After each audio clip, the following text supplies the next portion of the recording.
Hello there, this is a video explanation of Robo Diner, a fast-paced family card game for 2 to 4 players ages 8 and up, featuring set collection and simultaneous action selection mechanics. In Robo Diner, you play as a robot waiter trying to grab the best possible combination of food items as they move in a conveyor belt. Players secretly select whether or not they wish the belt to move, and may use special powers to manipulate its resulting movement and contents. Serve the right dishes and you will soon have the happiest customers at the diner winning you the game. To set up the game, the conveyor belt is created from a deck of food cards. The first card on the belt represents the trash deck. The player cards are randomly placed in front of the first 4 positions of the belt. 4 cards are placed in the middle of the table.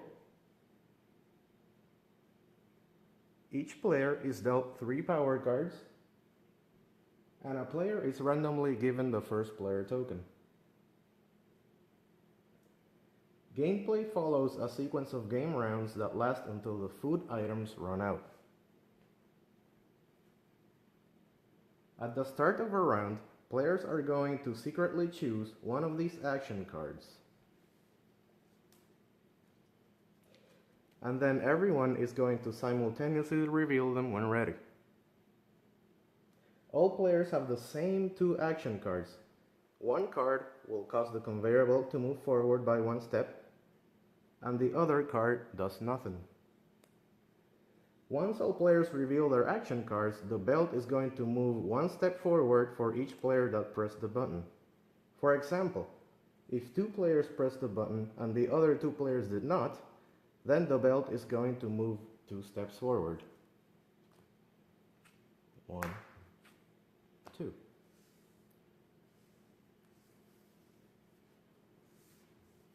New cards are drawn to replace any gaps in the belt. Then, starting with the first player and then proceeding clockwise, everyone takes turns playing power cards that allow them to change the movement of the belt, swap food items on it, or cause havoc to other players if they wish. For example, this card will move the belt 1 step forward.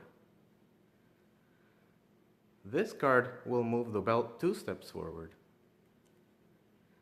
If a player plays the stop card, then no other player that goes after them in turn order may play any more power cards. Essentially, the belt movement is stopped after this is played. This card lets a player swap any 2 food items on the belt, not the trash deck, any 2 food items over here on the belt.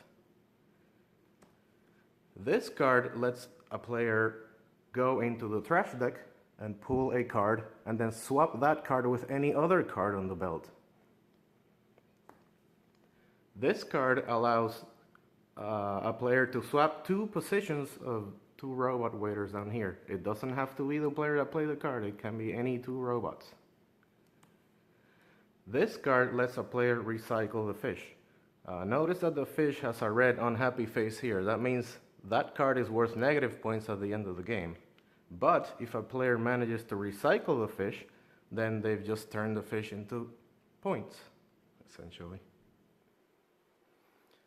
Then this card, you can play it in front of any other robot or here on the belt, and it's worth that many negative points at the end of the game. So you can play that in front of someone else, and they're going to have to deduct points if they end up grabbing that card.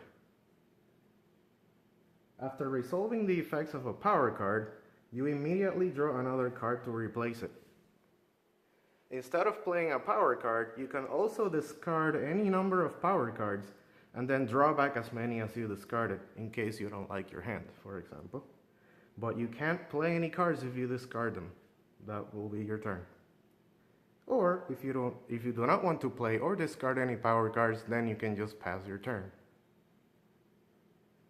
Once all players have had a chance to play power cards, players pick up the food card that is located in front of their respective robot characters.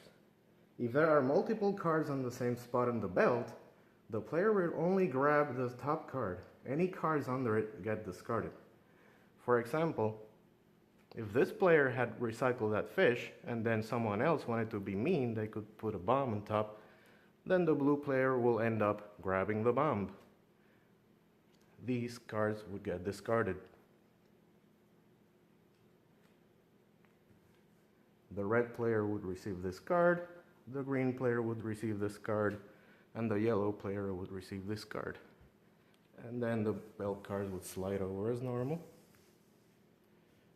New cards will be drawn. And any food cards that you pick up will go next to your player board on the indicated space. For example, like that. After everyone has picked up their food cards, and again starting with the first player and proceeding clockwise, players take turns completing orders that are placed by customers at the diner. But only if they manage to gather the right dishes. For example, in order to complete this order, you need these two cards in your player area. If you have those two cards, you would grab the order and you would place it face down on your player board along with any cards that you used to complete the order. And then a new one would be drawn to replace it. Once all players have had a chance to do that, the first player token is passed to the player to the left, and a new game run will begin. Whenever the food deck runs out of cards, and a card needs to be drawn to fill the conveyor belt, that means the next round that gets played will be the last round of the game. The trash deck is shuffled. A new card is drawn to create a new trash deck, and the other cards are placed here. Any food cards are drawn to replace any holes in the conveyor belt, and that will be the last round of the game. Once the last round is over, players count all of their points on any completed orders. Any food cards that they did not complete any orders with are also worth points. So for example, here we have 4 points, and then any negative points are subtracted. So let's say the player also had this card, so that's worth -2. So essentially the player is at 2 points in this example. The player with the most points is the winner. In the case of a tie, the player who completed the most orders wins.